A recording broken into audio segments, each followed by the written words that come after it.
Last time we covered the Colt New Army's role in the Great War, but that wasn't their only .38 revolver to be found on the battlefield, nor was the Smith & Wesson the only one copied.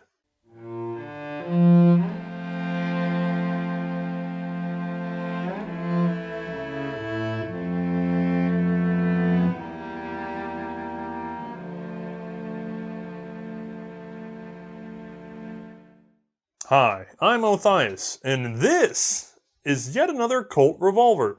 This time we are dealing with the Army Special. Let's take a closer look in the light box. Weighing in at 2 pounds and at 9 3/4 of an inch long, this guy is a dense little service revolver. It has a swing-out cylinder that chambers 6 .38 special cartridges. We've been talking about a lot of US revolvers lately, so I'm gonna skip the denser parts because honestly the big work up to this guy was covered last time, so by all means watch the previous episode if you need any context. As you may recall, towards late 1898, the US Army was getting pretty fed up with trying to deal with the problems inherent to the new Army, namely a problem with cylinder rotation and one with the cartridge. Now, as for cylinder rotation, it's a simple matter of which way you spin it. Just as a reminder, on the new Army, the crane swung up from the left side, closing the gun in a clockwise motion. The hand, however, was on the right, rotating the cylinder counterclockwise. Over time and with wear, this made the action sit just shy of center when firing, causing problems with accuracy. Well, as we know, Smith & Wesson would fix this problem by providing an additional front lock. But Colt had a simpler solution. They just spun the cylinder the other way. It's pretty simple. Have both pressed to the right into the frame proper when firing. This keeps it nice and tight and doesn't need an extra barrel lug. Well, that's a pretty dang handy solution, and Colt hit on it long before Smith & Wesson got involved. As a matter of fact, within a year of the Colt 1892's release, there was a civilian new pocket model. This handy little .32 caliber revolver was based on the overall appearance of the 1892, although scaled down, and introduced that smaller Model A frame. But the internals were different. Notably, the cylinder, like I said, rotated clockwise. The new pocket would kick off a new lineage because it did, like I said, not have the exact same action as that previous Colt New Army New Navy pattern. Now, if you look at the barrel on these guns, you're going to see patents for 1884 and 1888. They most directly tie to the Ebbets patents that we saw in the New Army New Navy. This gun does represent those features, but those are not patents on the actual locking action, the actual trigger, mainspring, rebound, that sort of thing. Those aren't from the previous New Army. Instead, entirely new for Colt, they're coming from what appears to be a modification of the Francois Galland action. Perhaps his existing pattern delayed Colt, but it really seems like it was so early that it shouldn't have been a factor. I'm uncertain here. Instead, I was only able to find a Colt patent for this style of action beginning in 1899, well after production had begun. We'll also see this patent referenced on post-1900 produced Colt revolvers. It was signed by both Ebbets and one James J. Purd. Purd was New York City born and Hartford educated. He worked for Colt straight out of school, but would wander over to Providence Tool in 1873, and then Brown & Sharp, and eventually contracted to Remington. In 1881, he would return to Colt, and by 1888 had become assistant superintendent. He would rise to superintendent in 1902, and in 1911 he would retire from the company due to illness. Now, I do not have a source on hand that says for sure that Purd was responsible for the new pocket's action, but considering the number of pure Ebbet patents, we can assume any additional names were contributors to the design at hand. So for lack of other evidence, I'm going to give JJ a pat on the back for this one. The new pocket would be followed by the new Police, which was marketed to US law enforcement. It sported a heavier frame and squared butt, still chambering .32 caliber cartridges, which were actually fairly popular for police use at the time, and sales were honestly quite good. With those two styles of revolver on hand, plus the current Army and Navy series, Colt would have to face down the Army Curiosity of 1898-1899, the one where they really started tinkering, and we've seen in both previous episodes how they considered Smith & Wesson and Colt designs. And what Colt put forward at that time was a scaled up version of that new Police that would chamber a 38 caliber cartridge, the 38 long Colt specifically for the military. Now, this was dismissed. It wasn't enough of an innovation to warrant a whole big changeover for the military, and as we know from our previous episode, they would stay with the new Army pattern with minor upgrades. Now, that meant that Colt didn't have a strong reason to create another medium frame 38 style revolver. Instead, they now have still their new Army Navy, and below that they have this sort of new police, new pocket, and eventually they would work up to a large frame in the new service. Once again, this big boy is going to be in his own episode. Meanwhile, Colt would continue to improve their 32 caliber offerings at that small side, and in 1905 they would introduce both the pocket positive and police positive. The defining feature of these guns over their previous counterparts is the inclusion of a hammer block safety, created by Colt engineer George H. Tansley. This Colt positive lock featured an L-shaped bar in front of the hammer, preventing it from falling on the primer even if struck extremely hard from the rear. Pulling the trigger would raise the front of a lever, dropping the rear and the block low enough to fit in a notch in the hammer, which allowed it to fall fully on the primer. The police positive would also be offered in 38. Now, not 38 special just yet, but shorter 38 caliber cartridges. This displaced the new Army, new Navy commercial models, and then displaced them even further when they started offering the police positive special, which was geared up and especially lengthened in the cylinder to handle 38 special. Bigger, thicker, stronger, the police positive special is the immediate precursor to our Colt Army Special, which would follow the very next year. With just a little more bulk, that brings us to our guy today, who is offered in 32, 20, 38 Special, 41, and a couple other wildcats here and there, but realistically, we think of 38 Special. Now, this gun is pretty much what you think of a standard medium frame Colt military revolver. This is Colt's answer to the K-frame. It just took a little longer to get there, and it's a beautiful system. But that doesn't mean that it saw military adoption. As a matter of fact, the US would turn their nose up at it for quite a long time, until much later in the episode, that is. But where we're at now, we can finally take a look. So let's zoom on in. All right, as usual, we are dealing with a single kapow and double kapow action revolver.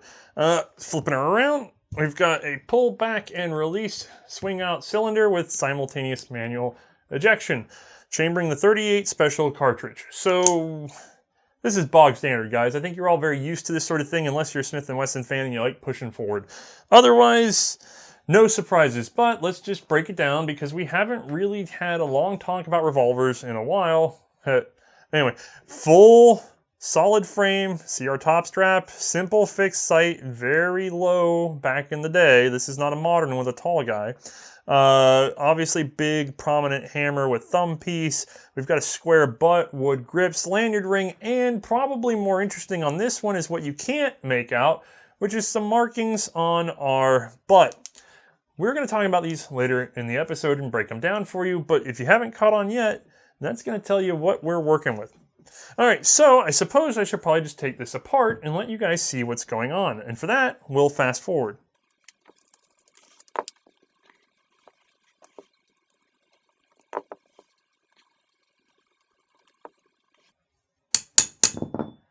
Hey, got her in one. Now, of course, I have to be careful because this little guy is powered by that teeny tiny spring in there.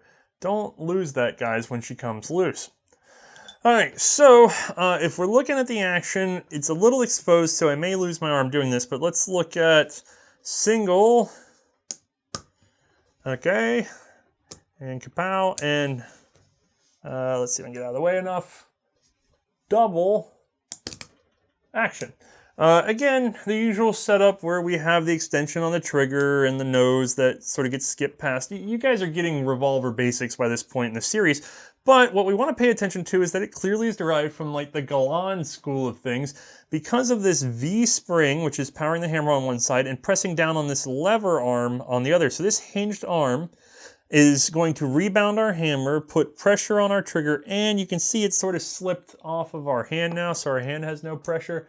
I'll reset that in a second when I have hands free, but basically the shape of that is set into the hand and keeping it tipped forward. We've seen that before in a simpler way, starting with, I guess, like the Bodeo. I've been looking for other examples that have that simplified of lever where the spring is the lever. This is two pieces, spring and lever, but same basic function and much simpler than that new Army.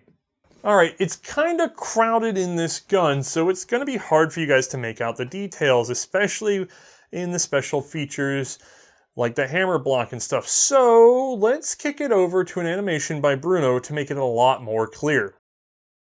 We're already pretty familiar with how revolvers work, but let's load this one up and take a look anyway.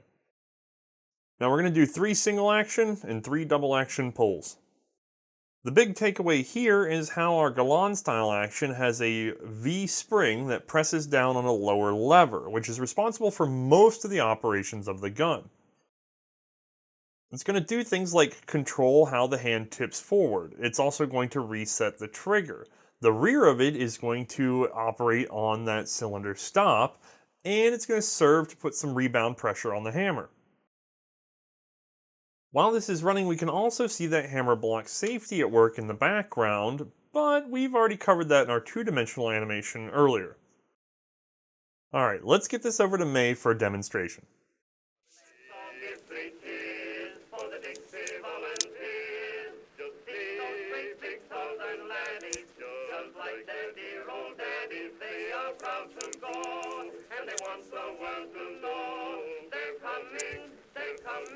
From the land of old Black Joe, 1,000,000 sons have sold their guns, and now they're going to be fighting men like Stonewall Jackson and like Robbie Lee. When they hit that line, across the river Rhine, you'll wish you came from Dixie with a Dixie.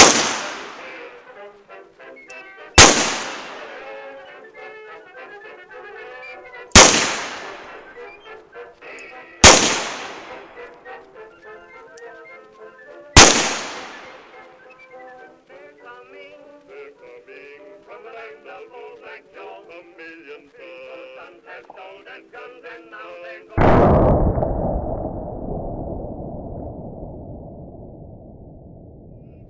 When they hit that line and they cross the river Rhine, you'll wish you came from Dixie with a Dixie volunteer.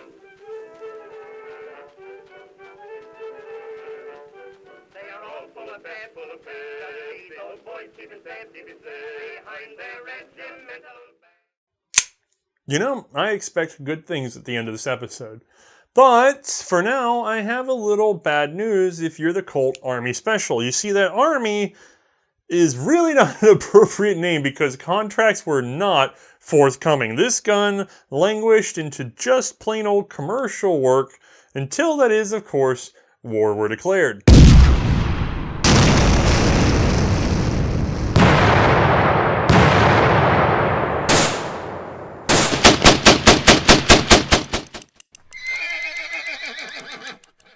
That's right, Europe was a raging inferno and every gun counted, except for the Army Special, because it still wasn't bought. As a matter of fact, it would be another year before one of the lesser powers finally got curious about using this gun. But it doesn't mean that Colt sat idle, because like we said, they had the 1909 and later 1917, plus the 1911. There's a lot for Colt to do. This isn't really worrying them that there's nowhere to put this, except for the fact that they do have an assembly line ready to go with a seemingly martial revolver.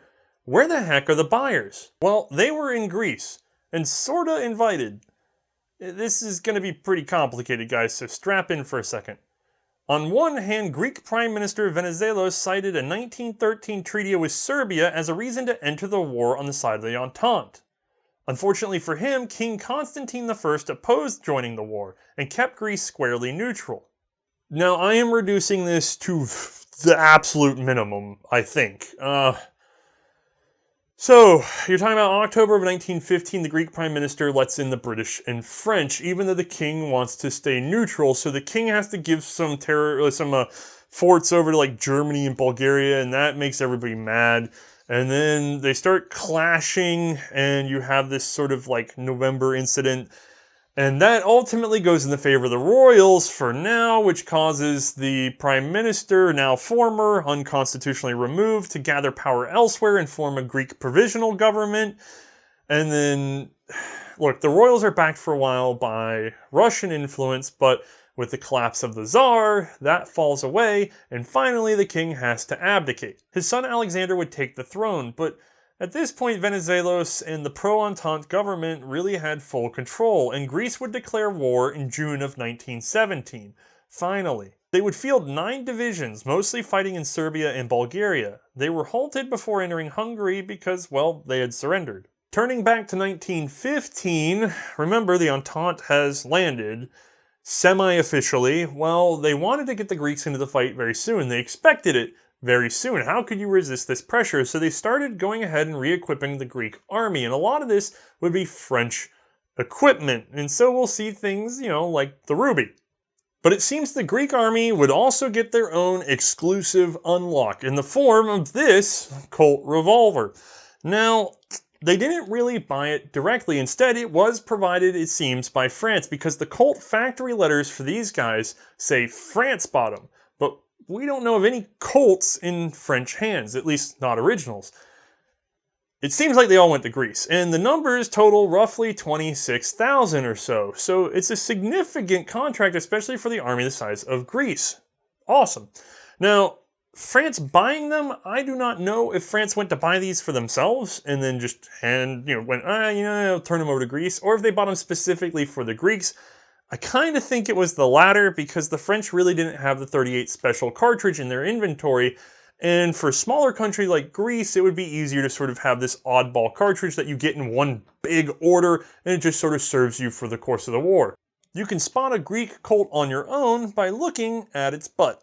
There, you will either find Epsilon Sigma for, oh god, Greek words, guys. All right, let's do this. Ellenikos Stratos, which is the Greek army, or Epsilon Beta Sigma for Ellenikos Vasilikos Stratos, meaning Greek Royal Army, if you could pronounce it right. And much rarer, you may find Beta Nu, indicating Vasiliko Nautiko, or the Greek Navy. Now, I have been told that some of these were used by the British in World War I and that they are marked accordingly, but I have not seen any actual photographic evidence of that, and part of me wonders if that wasn't something done later.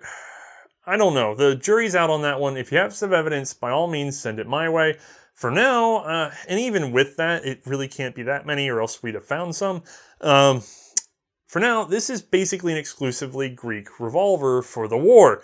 So it's kind of obscure and fascinating, and it's still a decent Colt, so it's exciting to me. That doesn't mean, however, that that is the end of the story of this gun, because it was still going to be sold commercially post-war by Colt. Without any real love from the US Armed Forces, they would rebrand the gun in 1927 as the Colt Official Police. Basically, it's identical minus the lanyard ring. It would test pretty well and see good sustained police and commercial sales. The Official Police would further be adapted into variants like the Detective Special and Baker Specials. And finally, in World War II, we see US military service, with 5,000 Official Police models with 4-inch barrels bought by the Army and 5,000 more by Defense Supply Corporation. These would give way to the confusingly named Colt Commando, which was mostly issued to factory guards and security forces through World War II, although the 2-inch barrel version generally made it into the field. Alright, with all that wrapped up, we can finally, presumably, turn our attention to Mae and get her opinion on absolutely nothing, because this is the Spanish-made Model 92 Colt variant French-used revolver. Weighing in at 1.8 pounds and with an overall length of 9 1/2 inch, it's a little more compact than the Colt Army Special, which is what it's based on. It has a 6-round cylinder that chambers, conveniently for the French, the 8mm ordnance cartridge. Now, these are not the most loved revolver out there. I mean, you thought this didn't see a lot of use, but we should still talk about it today. So I'm gonna have to do kind of a brief recap, because we've already talked about the Ibar region in Spain and how they interacted with France twice now, and we're still gonna talk about it more. And I don't really want to necessarily beat that dead horse, but quickly. France was short on handguns because they had stopped the production of their native Model 1892 revolver. Well, if they weren't making their own handguns, they had to buy abroad, and luckily they shared a border with Spain, who had no respect for patent rights and an army of people willing to basically hand file these into a production line. And if you aren't picky and you've got a really kind of mild cartridge like 8mm ordnance, it's not too hard to get something like this slapped together for your army. And so, along with the Smith & Wesson clones that we've already talked about, you're going to see these guys, a form of Colt clone. I do not have specific data for these guys separate from the Smith & Wessons because mostly they're both referred to as the Model 92 Espagnol. And sometimes I think specifically this one's called the Model du Commerce, but sometimes I see it apply to Smith & Wesson. I can't get on the same page of anything with these guys, and they don't seem to be treated very differently in France itself, although these do seem to be a lot fewer in number. So let's take a closer look at just what the heck I am holding. Alright, on closer inspection, you will be amazed to find a single, kapow, and double action revolver. We have not seen that before, I'm sure. Alright, let's flip her around, and with a yank, we have an open swing out cylinder and simultaneous manual eject. Again, completely revolutionary, never been seen before on this earth, obviously. Guys, having something done the same way over and over again might be boring, but from a usability standpoint, from a training standpoint, this is terrific. Now this thing has very low profile rear sights. General layout seems familiar, except you may notice that this is an oddly angled knuckle. As a matter of fact, if we look at our previous Colt, the one that this is based off of, that's much nicer Bell old US style grip. As a matter of fact, this seems pretty steep for any revolver based off of an American design. However, if we take a look at the French 1892, which this is meant to replace, hey, right? It's pretty close. And that's really what's going on here, is that know your market. This grip was preferred by the French because it was familiar to them, and so that's what the Spanish offered them. Now, there are, of course, because this is a simplified design, some differences, so let's speed things up and take a look inside.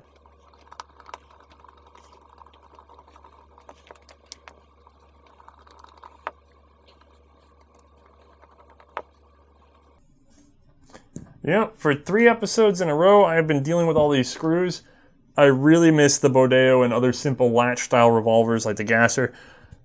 This is a pain in the butt, guys. I would not want to have to go in and oil one of these in the field. All right, so let's get that hammer back and pull this guy to the rear and give her a wiggle. It's a bit of a three-handed operation here. Here, put her to the rear and just pop. There we go. And then well, we've got our single action lined up, that's for sure. And let her fall. We'll talk about what's going on there. Because of the way this is structured with the simplified tab instead of the post system of the previous, you have to be able to get this whole lock work back all the way in order to get that plate off. And as a matter of fact, you have sort of a battery safety here in the form of the fact that this guy, if he rides too far back, is not going to let the hammer drop. So that's a radical simplification of the safety system. I hope that makes sense. This piece here, if pressed rearward, won't allow the hammer to fall. So therefore, if you want to take the plate off, you have to cock the hammer back in order to let this back enough to get it out of the hole through the front of the frame to get the whole thing apart. Am I following? So hammer block, fairly positive hammer block, and much simpler, eliminating some components in here like that cross pin setup, and eliminating the standard L-shaped bracket that we saw in the Army Special. This is fairly ingenious. All right, so if we put that aside, we're also going to see that unlike the Smith & Wesson clone, it kept the lever arm. This spring was not just designed with its own lever arm. Instead, we're dealing with a Galan style setup. I find that unusual because, as far as I know, they should have been aware of each other. It would be very easy to replace this V-spring with the V-spring that included the arm. Instead, we stuck with the Colt patterning here. What we did steal from the other side of the camp, though, is the Smith & Wesson style cylinder stop. See it up there? Awesome. Now, I'm going to work this a couple times because we really aren't going to do a separate animation just for these simplifications, so let's let you guys get a quick look. See that cylinder stop working up there at the front? Beautiful, right? All right, with that, I think you understand most of this little guy, and again, I think we can appreciate that the Spanish have some unique refinements in mind. And by the way, these are the sort of things you come up with when you got to do all the work yourself, and you ain't got time for that. All right, let's put this guy into Mae's hand and see how this odd little copy does. Don't cry, Frenchy, don't cry. When you kiss me goodbye, I will always keep the blood, only dear. You gave it to me, dear, so dry your eyes. Sometime, Frenchy, sometime we'll hear a wedding bell chime. Oh, please don't cry, Frenchy, don't cry, don't cry. Until again, goodbye, goodbye.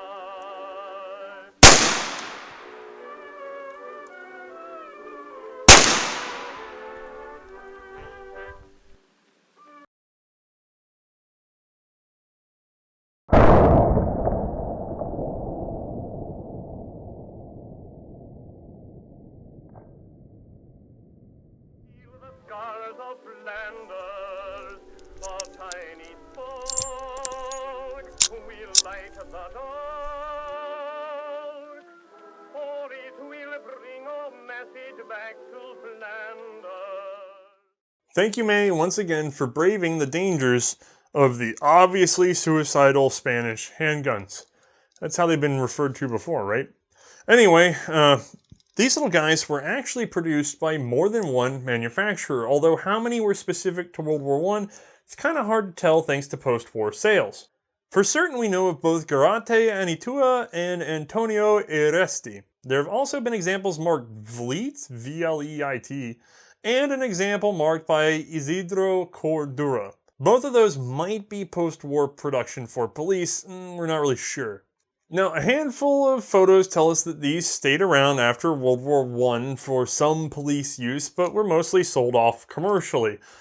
And in that post-war market, these don't seem to have been as popular. You certainly don't trip over guns that look quite like this. We see more of the Smith & Wesson clones. Now, like I said, the numbers for these were rolled into that Smith & Wesson inventory coming into France, so we can't even break out just how many of these were made for the war effort. I do, however, believe, based on just the circumstantial evidence of looking around and trying to find stuff like this, I believe these are much more uncommon, and you don't always stumble across them. We were happy to find this one right here, even in its sort of refinished and hard to read markings. But it still seemed to run just fine to me, but let's put it to Mae's mind and find out for sure. All right, once more, we've made room for Mae. We've made room for this handy little revolver. I don't know which one is more dangerous. But anyway, remember before we've done the new Army, this is the Army Special. I just talked about a Spanish model. That is not this. We'll talk about that in a moment. Instead, this is the original Colt as sold to Greece. So let's get Mae's opinion on the ergonomics. Thank you. So comparing this to the new Army, I have to say there are some instant differences you really recognize. Of course, the barrel is shorter, and this one's definitely just beefier. It's thicker. It's definitely got a good bit of heft to it. It just feels denser for a revolver, which isn't bad. It's just something to notice from the very get-go. Now, what I do miss, actually, I noticed instantly when I'm handed this gun, something feels off. It's like someone's gotten in my car and moved my driver's seat forward by just an inch. I'm like, you notice that. You can just feel it. You just don't have quite as much room as you did before. And it's right here, this little bit of sweep. It's just like, it's not quite as deep as it is on the new Army. So as a result, I don't quite have as much room for the rest of my fingers. So as you can see, like my pinky's just right there on the edge. It kind of feels like it wants to trail off a little bit. That's about it. It's still there. It's still comfortable. It's just I instantly noticed the difference when I picked up this gun. Now, I will say the hammer still got the same bit of heft to it, but it is still very smooth. However, I did notice that on the new Army, it's got that little bit of extra spur, whereas this one is kind of missing it. So while the weight is still about the same, it's still manageable, I do miss that extra little bit of room. It just kind of made me feel a little bit comfortable pulling through the action.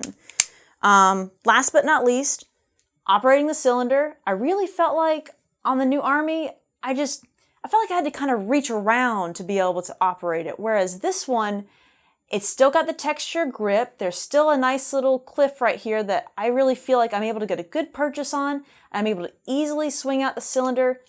Yeah, one-handed. Very simple, guys. So there was some good and bad with this one. Ergonomics-wise, though, it's still very attractive.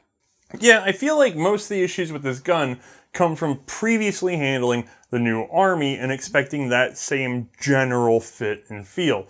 This, it's got its own feel. As a matter of fact, it's much more familiar to somebody that's worked a K-frame and hasn't worked a new Army in between. This is the chunky modern revolver that we are used to. So, I guess we have to talk about, and there's not going to be a lot of differences, sorry guys, but we have to talk about firing this thing on the range. So how did that work out for you with live ammo? Oh, not a lot of differences. Come on, guys. This is where it really makes a difference. First off, sights. Oh my goodness, these are actually really decent sights for a revolver for that time. They're actually fairly tall. So these are great to read.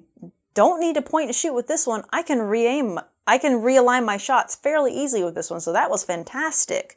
The hammer, like I said, while still heavy, is fairly smooth, and I do miss a little bit extra spur on the end, but still perfectly operable. I believe all of you can handle it just fine. The trigger is still heavy, but this one is just, it's much smoother, it's cleaner. For single and double, everything about that trigger is glass. I loved it. This is actually my favorite revolver trigger I've handled so far. It's beautiful. I appreciate it so much. And then 38 special cartridge for shooting. Woohoo! Thank you guys. I finally got the cartridge I wanted, but now keep in mind, due to the shorter barrel, there is going to be more recoil with this gun. So while there is more recoil, still perfectly manageable in my opinion. Rocks like a revolver, expect it. Those sights, you can realign them quickly enough in my opinion. So for a shooter, this was awesome. All right, I guess that leaves us with the final question for this gun, because we have another to discuss. How comfortable are you taking this particular arm into battle? Ho, would I take it into battle?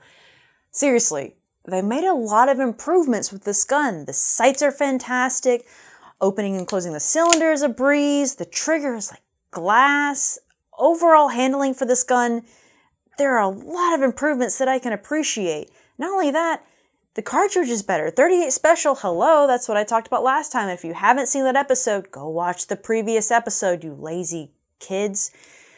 But not only that, they also fixed that issue with the cylinder I was talking about earlier and said it's now changed to clockwise. So it is absolutely tight. Like there is no wiggle room on that. It is fantastic. So thank you guys. It's got a lot of the improvements I needed. So yeah, this one gets a hard yes in my book. Yeah, may I? Sure. Our previous new Army was rode hard and put up wet, and it had some wiggle in it. This gun was also rode hard and put up wet. It's Greek marked, and the person we picked it up from assured us that they bought it from a Turkish gentleman who had brought it over pre-1960s personally. So you can tell it's kind of in rough shape, and when we got in there, we had to do a lot of cleaning. But when this thing locks up, it locks up tight. There's not even like a micrometer of wiggle room. It is absolutely aligned to this day, and that comes from the much better system of clockwise rotation on that hand. This thing, in its honestly poorly cared for condition, functioning so well, is really selling this to me as one of our favorite handguns that we've seen for the Great War. But it's not the only one that we have to talk about today, so we'll have to set it down, and I'm going to have to reach for another one. This, the knockoff Spanish version, which I assure you does not have all the bells and whistles as you've previously seen. But we still have to get an opinion on whether or not it's really suitable for a battlefield. So try not to judge it too heavily based on our, glory piece here. But what do you think in terms of initial feelings about this, the Colt version 92 Espanol?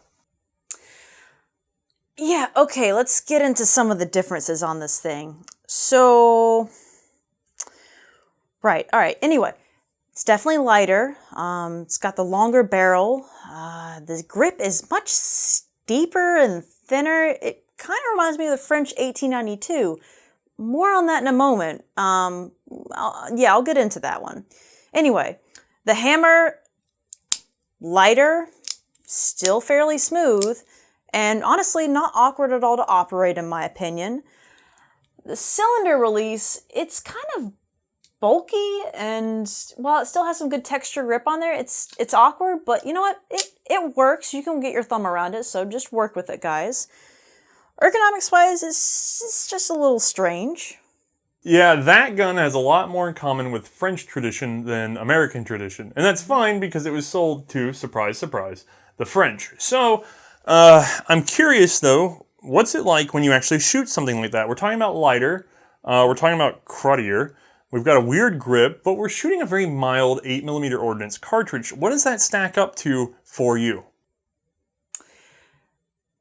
Okay, all right, let's get into this. Sights, they got terrible again. They're not great, I will say it. It's kind of gotten back to a point and shoot kind of style. The trigger, it's lumpy. It's definitely not smooth. It's not comfortable.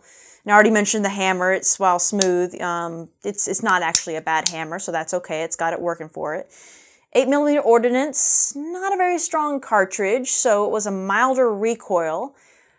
And this is interesting. That's where the grip really kind of helped out. Like, even if it hadn't had the mild cartridge, it still would have been fairly manageable because it's like a pistol style grip. I really felt like I was able to keep it level, so which is fantastic because those sights are terrible.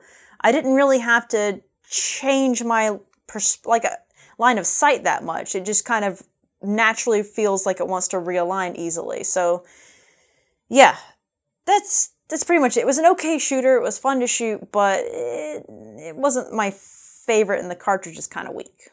The one surprising thing about this gun, if I may, Sure. All three of us who tried it found that grip to be just so awkward, and yet when we started shooting, it was very comfortable.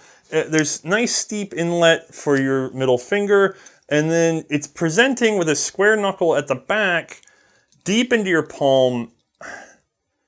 I have no idea why it was so comfortable, and I would really actually like to try something like this with a hotter cartridge to see if it makes a difference. I mean, we've seen something kind of like this grip with the steep Gasser revolver, and of course with the 1892 with its mild cartridge, but it creates an interesting presentation. And as some people have pointed out before in the series, we shoot dead arm locked because that was one of two ways that was available at the time, but there was also a school still around at that period where you would do this sort of like soft-handed point. It looks so awkward, but you basically just sort of like put it in front of you like this. Well, these weird sort of steeped grips like this, they really are meant to split the difference between being able to do this and being able to do this weird pointy thing, which always looks so awkward. I mean, you can see original Luger ads where there's Swiss gentlemen just doing this with their gun. It's terrifying looking to us, but mild cartridge, heavy gun, and I guess just the fad of the time. Hey, but again, weirdly serviceable, odd grip. So while I'm done monopolizing, let's get back to you and find out whether or not you would actually use something like this in battle. Well, yeah, this one, it's going to get a very soft yes, because it's going to be like a repeat of the Smith & Wesson clone. There's a lot of weird things about it, and this is even slightly worse than that just because of the awkward grip and style and setup about this gun. It's got a lot of small little bad points about it, and it's got that weak cartridge, but I still gave the Smith & Wesson clone a soft yes as a result. So this one, it gets the softest of yeses, like Charmin soft. Honestly, I think she meant to say no, but she understood technically if the Smith & Wesson got a pass, this has to get a pass. But Hey, all 6 were on target, so I shot well with it. anyway, still fascinating, still fun to collect. Probably wouldn't bank our lives on it, but in a pinch, if you're offered nothing else, why not? Anyway, that's going to wrap us up for today on the most positive of notes. Again, check the updates. We're filming well ahead, and boy, has it been crazy just into the beginning of 2017. All right, have a good one, guys. Later, guys.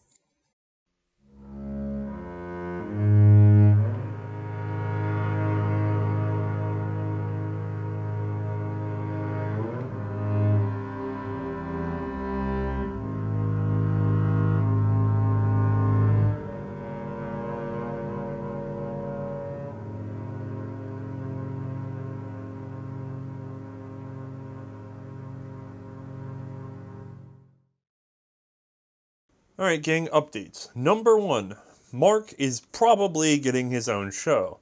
Well, technically he is getting his own show. The question is whether or not it will survive. I do not have time to do this show with Mark in addition to our own work.